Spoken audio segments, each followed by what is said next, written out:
Greetings and bienvenue, Midnight Crew. Thank you for returning to this broadcast, and welcome to new viewers joining us for the first time. If you like a video, then feel free to subscribe.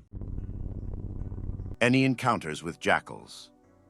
Jackals are underground cultists, usually homeless male vagrants, that exist as a subculture in many inner cities of North America. Jackals usually follow a religious and magical practice that seems an incomprehensible mixture of satanic imagery, sangria, shamanism, and chaos magic. They keep to the city underground and move without notice amongst the homeless. Anyone in /x/ ever come across any jackals? If so, what city? Did you recognize some element of occultism in them? In Chicago, along the Chicago River, especially by Union Station, they leave a goat's head-like symbol with dark black chalk to show where an entrance to the underground they use is. People go missing around there a lot, usually on weekends after dark. Middle of downtown Chicago, but the financial district is a ghost town on weekends. Also, makeshift altars and mutilated animals are found in alleys and parks about the area regularly. Any experiences or observations people have made about them, if you can share, it would be appreciated. I know personally they are in Chicago, Milwaukee, St. Louis, and Seattle. People go missing around there a lot. Isn't that pretty common in all of America? Yes, I think something like 6,000 plus vanish in Chicago citywide a year without any details of what happened to them.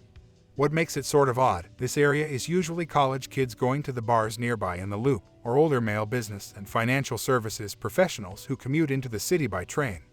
All the Chicago financial exchanges are right there, CME, CBOT, Chicago Stock Exchange over by LaSalle. So those aren't the usual types to vanish without a trace.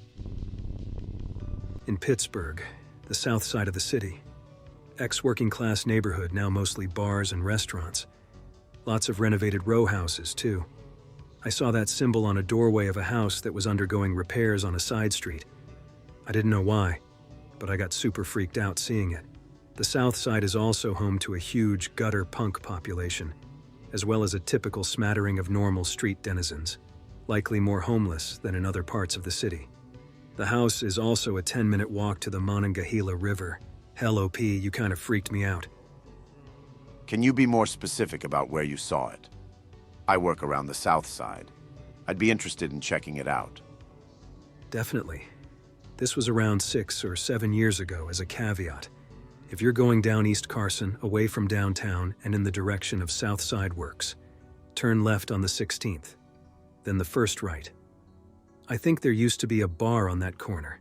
House with creepy goat marking was next to the bar, or maybe the next one over. Good luck, bro. Take a pic if you go and it's still there.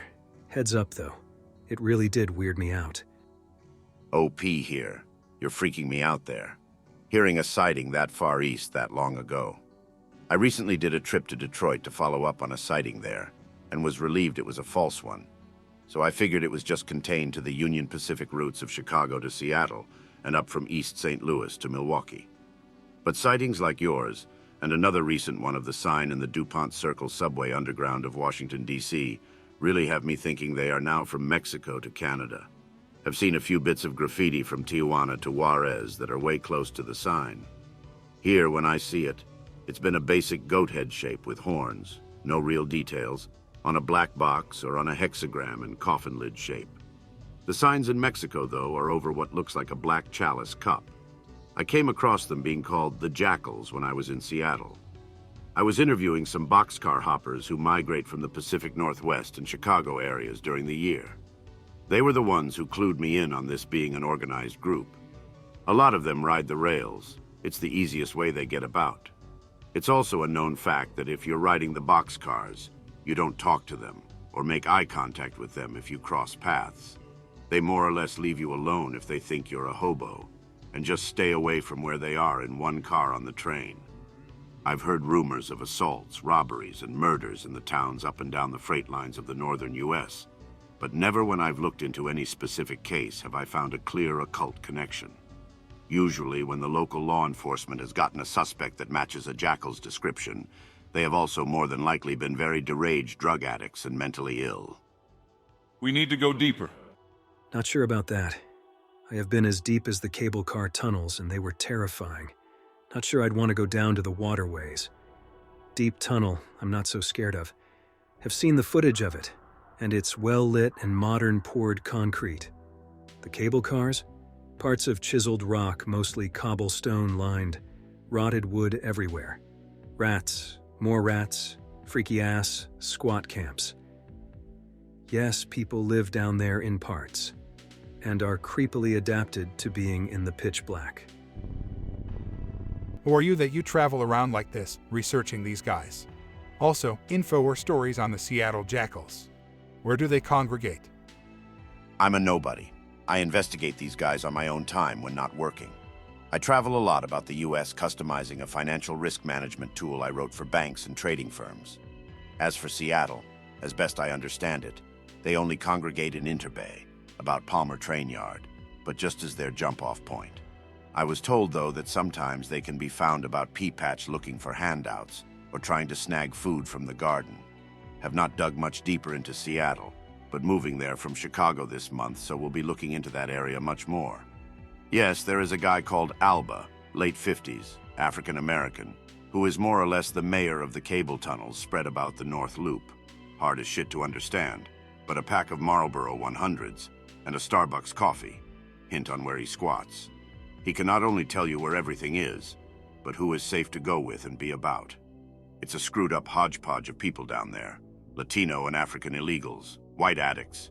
It is like an old noir film trope. Everyone has a hard luck story. Mostly it's where they sleep and shelter from extreme weather. There are a few who are crafty as hell, though. Have seen wire in jobs done, and sections lit with old strings of Christmas lights. Also saw a propane tank rigged up as a barbecue, and a heat source to warm water for a shower bag. More than anything, though, the shit pits. Spots in the tunnel network that are like old drains. That's their toilet.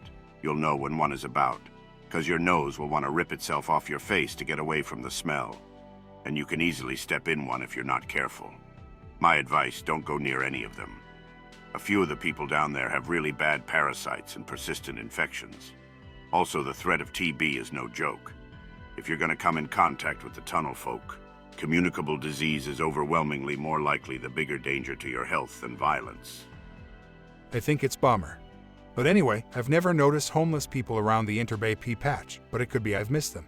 There's less places to squat in Interbay these days. It's going upscale and even has a Whole Foods. Though, there are plenty of places to hide in Seattle. I always wondered who might take advantage of all the ravines.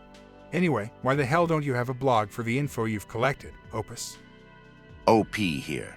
In answer to the question, I am too afraid to. Part of that is fear of drawing a larger organization's attention I might not be fully aware of. More so is genuine fear of gang stalking, by some elements as seen in this thread. The idea that I am somehow trying to paint the homeless of the country as criminal Satanists, and possible consequences of that perception. If anything, my investigations into this have brought me into close contact with many homeless people, and many times it has allowed me to help them out when I could, or at the least return them a measure of human compassion during my interactions with them. If anything, my time among the homeless of this nation have given me a deep-seated hatred of our current political system and media. But that is beside the point. All said and done, I do this with the spare time and resources I have. In the age of the internet and polarized political views, someone could see that as an excuse enough to ruin my business and professional reputation, as they would be attacking someone they viewed as exploiting or harming the homeless. Chicagoan here, been through part of the Labaw Woods, seen some stuff, but I've heard more from friends. Saw spell traps placed discreetly in the grass and along the pathway, I believe a couple yards down at least from after passing the graffiti bridge. Friends showed me pictures of cat skulls they found. They showed me what they believed to be an altar to the earth. It was a mound of compact dirt that went up to about a bit over knee height. The front caved in and created this kind of indent, so there was actually room inside it. Weird-ass vibes in that place. I'd love to go back. Honestly, though, I'd love to meet the people who do all this, even if it's just for the purpose of talking. Want to explore more shit like this, but how does one even go about finding these people/places/things? Huh. I remember meeting this one guy in a park once a few years back. He had pagan and occult symbols tattooed on his face, and presumably elsewhere. I know he was a friend of a gutter punk friend of mine, and I thought he was pretty scary looking at first. Big mixed race guy with face tattoos. But he was a nice enough guy. He told me what some of the symbols meant. I really can't remember what they were. If I saw some, I'd tell you. And helped me get some beers. I was underage at the time. I haven't seen him around, but I think he was a traveler. I'm surprised there's a word for these people.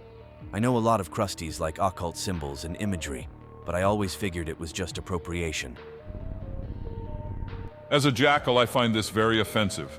We're not hobos. Hobos are just good people, and we like hanging out with them. All those satanic rituals you're talking about are just dumb kids. Chaos magic can be a tad unpredictable, so I can't say that bad things never happen, but we are not Satanists. I believe for most of us Eris is our patron deity, though a few brothers choose the goddess Lilith. And we don't choose to be born in the same areas as witches. Their genes are just the only ones that can tap into magic anymore. So I can see the occult association, but it's not required. I hope this puts some misunderstandings to rest. Are you a transient or nomad of sorts? Do you visit city undergrounds often? Can you share more details on those areas?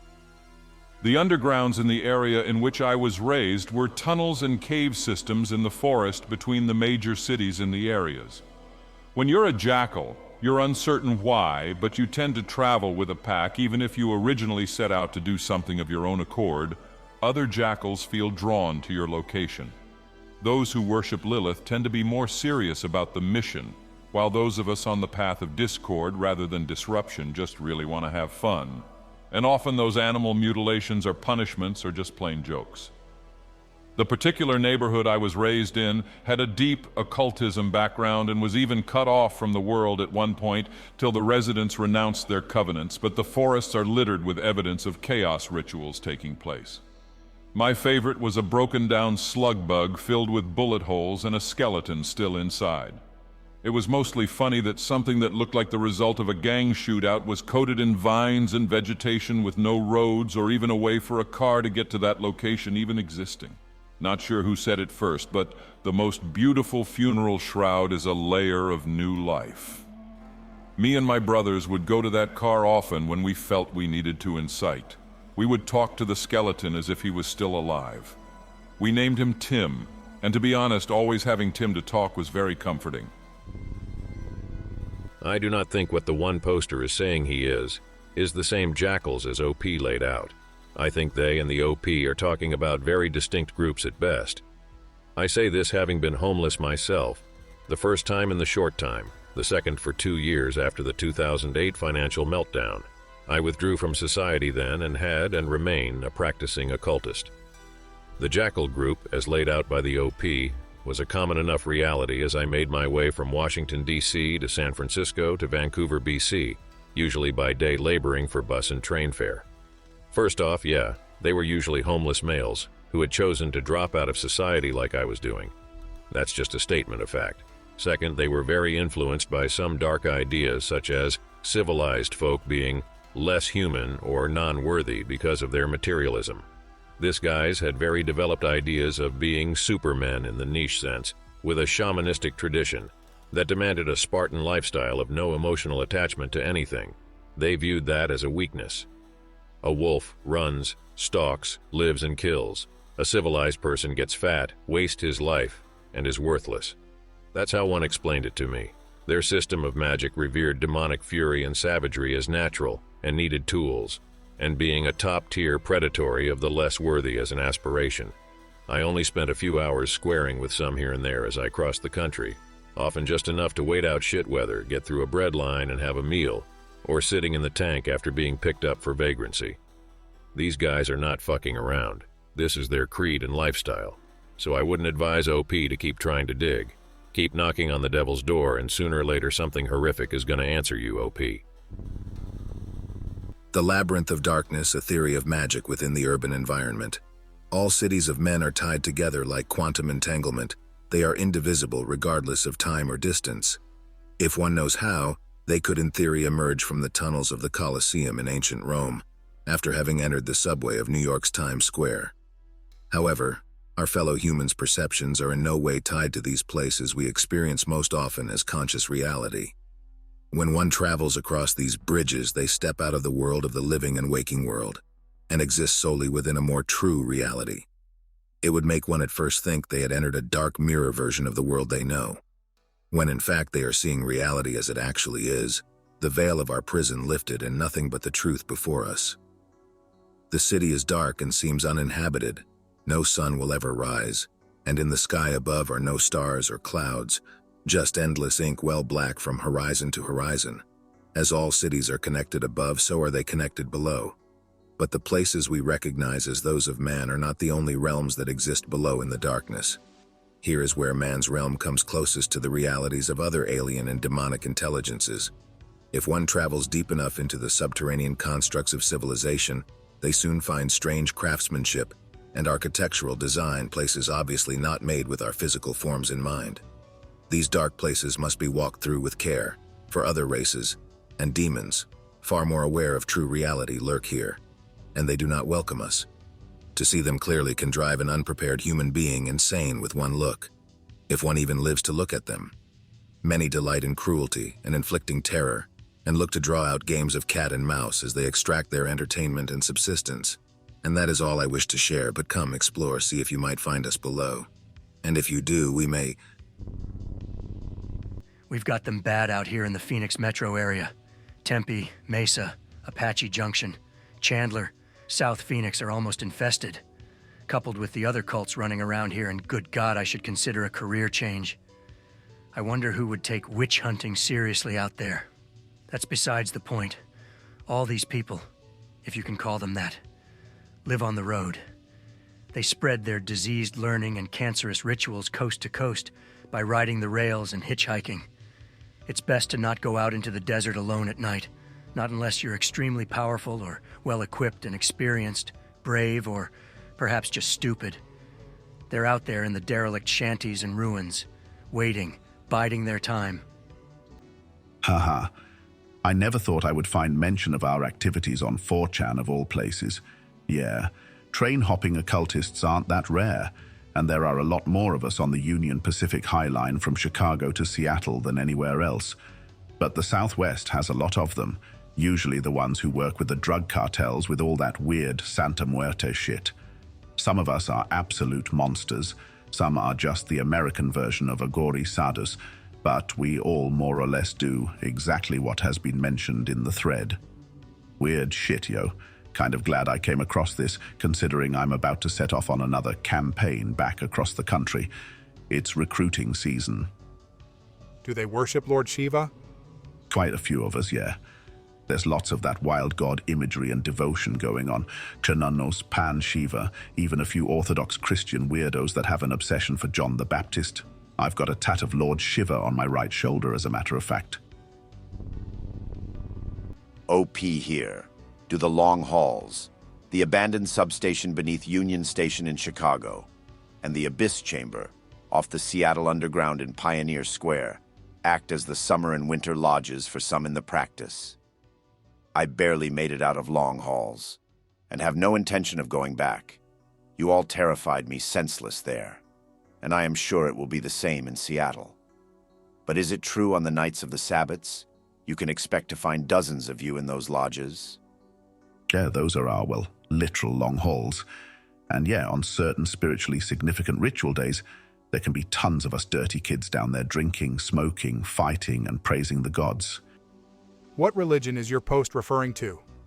Where specifically is this Abyss Chamber, and how do you get in it? How do you get into the abandoned substation below Union Station? What is the practice, and why do people move with the seasons? What happened to you in the long hauls? What are the long hauls? What would happen to an outsider who wandered in? OP here will answer what I know. A. Refers to the basic ideology laid out in my initial post. Sorry, not really clear on much more myself. It's literally like they pick and choose from those elements. I sort of understand why, though. We'll get to. B. Not sure. Just know it is in the Seattle Underground, off Pioneer Square. The rumor I find most credible is that you need to crawl through an old and secret camouflage drainage pipe to reach it, or have access from one of several buildings' basements. C. Access elevator and tunnels on Union Station's south concourse, down the elevator shaft's lower part. You have to climb down a maintenance ladder, though, because the elevator no longer goes down there. Rumored to be the easy way, but super easy to get caught and go to jail for trespassing. Never done. Then there is the hard and damn dangerous way. Old crawl tunnels that go under the river, from Lower Whacker Drive. That is how I got in, and how the Jackals go in and out. But if you are the slightest bit claustrophobic, you won't make it. You'll most likely lose your shit and have a panic attack. It is not pleasant, because you are crawling through old cable tunnels under the river, and you can hear and feel the river above you, all a couple of million metric tons of it passed overhead, and you can feel the earth and the tunnel shuddering underneath it. And that isn't the worst. The worst is the tunnels going crawlable, to having to slither like a snake to get ahead. And then there is the threat of rats, or worse yet, coming face to face with a jackal coming head first at you, and no way to back out fast enough. D. That is what I have heard it called, but not by any jackal. Just a generic term for what they do. But the moving with seasons seems to be part avoiding Midwest winter for some, and part drug trafficking related, or so say rumors. People say the jackals are big movers of all sorts of contraband across the northern U.S., like Wisconsin mushrooms, pot, DMT, LSD, etc. And they do it seasonally, just like old-time Silk Road traders of some sort. E. Okay, well, when you get across the river, into the abandoned tunnels beneath Union Station, it's really weird. The first thing you wonder is why it is abandoned. It looks like it could be open tomorrow, as a new subway station. But as you go on further, you can see the place is a death trap, still frequently flooding with river water at times. So if at any time you are crawling to it, and hear rushing water, crawl back out, fast. How it fills or drains, no idea. Some say there are even more old tunnels below. As for what happened to me, I went prepared with infrared and ultraviolet goggles. That is what saved my life. There are no sentries down there. But, and don't ask me how, it is like they all can see in the damn darkness to an unnatural degree. Until you get to the center platform, there are no lights, and even there it is lamplights. But I swear at times I thought some of the jackals down there were looking right at me, as I hid and moved in the dark. Like an idiot, I accidentally kicked an old bottle too. And they knew for sure I was there after that. Before I could get back to where I got in, there were 8 of them actively searching about the crawl tunnels back out. I had to turn down my goggles to save battery life, and hide under an old bench on the far platform, which was covered in a moldy tarp and trash, and wait there in the dark for like 6 hours before they gave up, and I had a chance to slip back out. But I'll never forget when I was hiding, 3 times one of them walked right up to that bench. One time I nearly got caught near jumping when he knocked his boot against it. That is the most scared I had ever been in my life. I knew without a doubt, if they had found me, they'd have killed me. Just the look on their faces from what I saw. How do you contact a jackal? No idea. How to do it safely, at least. My theory has been to have someone in the underground introduce you, if they are willing. How are the jackals organized? That I only have rumors and stories about, mostly centered on the Chicago Lodge. You hit the nail on the head. We like a challenge, but the cold up there on the High Line in winter is something fucking fierce.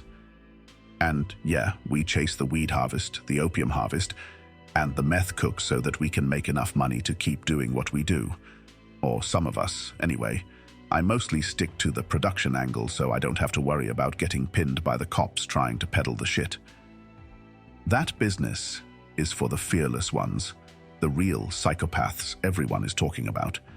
We let the fearless, those demons, do the dirty work because they're willing to take the risks. So is this generally just an American thing, Or are there some in Europe or other places in similar formations and groups? Also, what's their mythology, if I can say so? I know a lot of them are part of the occult. Do they believe it will have some impact on the future or something? Do they have belief systems of some sort? OP here, from what I understand. Yes, more so a North, maybe South America thing. Cannot really answer that. I don't understand the rhyme of reason of the little I have found. Just that being top-tier predatory, not materialistic, not tied down to a place or people, and accepting chaos as a desired state, all seem to be the consistent ideas or virtues espoused.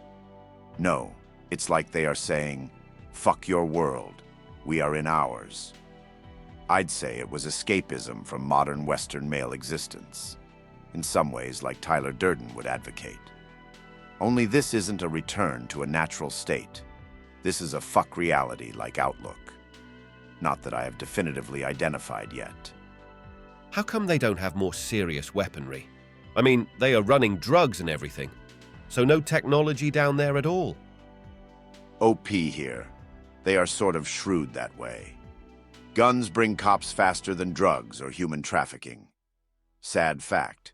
But say you call 911 with saw a guy hit a guy with a baseball bat versus saw a guy with a gun. And even though the latter makes no mention of a violent act, the police are more likely to respond immediately.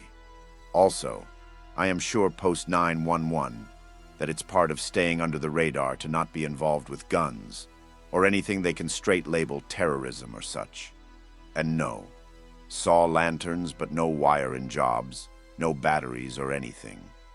Could just be they were using electricity and technology elsewhere, someplace I did not see. But there were only the lantern lights in long halls. Lanterns?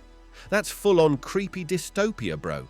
Just imagining a lantern in a deserted sewer system and the creepy shadows dropping on walls and knowing somebody's been there, or is. Guns cost money and attract attention. Cudgels, knives, box cutters, brass knucks, etc. are easier to get away with wielding. Do you think they train their guys in melee combat? That would be pretty interesting. Depends on what you consider training. We mostly just get drunk and beat the shit out of each other. Also, are there persons that are not attackable, like druids or someone? Oh yeah, there are the head honchos that nobody fucks with because, frankly, we're terrified of them. They're the old voodoo home bums in New Orleans or crazy freight train riders of America enforcers on the High Line and the like. The old man hippie from Tennessee is in that category. OP here. Are the stories and rumors about Mama Baba Yaga in the East St. Louis to Chicago area true? The version I have heard is that the old king of the long hauls grabbed her when she was a runaway. Some versions it is Union Station. Some it is the GH bus terminal. She was 13, and the Fat One, as he was called, pimped her out, drugged her, and ritually abused her, or loaned her out for such purposes.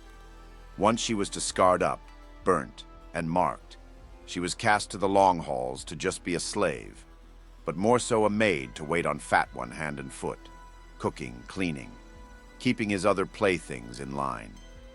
The version I heard from two separate sources was she waited till Fat One's physicality and health started to wane, and on the October 31st or November 1st Sabbath night in 1999, she waited till Fat One passed out. And she crawled up into his lap, and to make sure he woke and felt, she literally started biting into his left eye socket. Fat One lost his right eye already in a knife fight years earlier. As she chomped and ripped his eye out, she slashed his underarm, armpit with a broken glass knife, to leave him there dying of rapid blood loss and blind on his throne in Long Hall.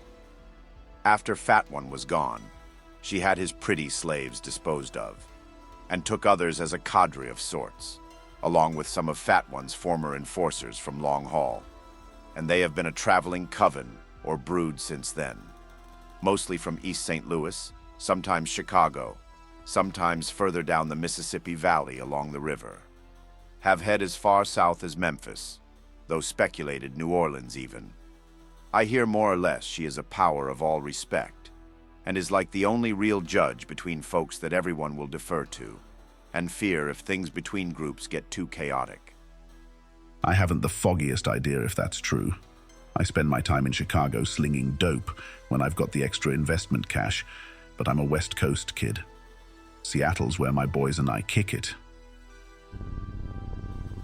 Gaze and despair. It's a symbol I have seen on bridges and retaining walls along the Chicago River North Branch. I have seen it in Labatt Woods, Montrose Cemetery, Bohemian National Cemetery, Eugene Field Park, and also think I have seen it from the Brown Line too, as it follows the river there before Western Avenue and Lincoln Square. Basically, all of Albany Park and some of North Park are a hotbed of occultism in Chicago and witchcraft in Chicago. So you see a lot of symbols like this on the various bridges, in the cemeteries, and in the forest of the area. The area isn't the usual urban of Chicago between the river and the forest. You find a lot of hideaways and secluded spots. Also just a melting pot of races, religions, all that stuff. An interesting place to check out is the First Temple of Universal Law on Drake Ave, north side of the river. It's a spiritualist church, and rumor for years why they built there is because the area is haunted as shit. I hope that you enjoyed tonight's broadcast. If you enjoyed tonight's story, then please subscribe to the channel, as more green texts will appear daily. A new broadcast will appear when the clock strikes midnight Central Time.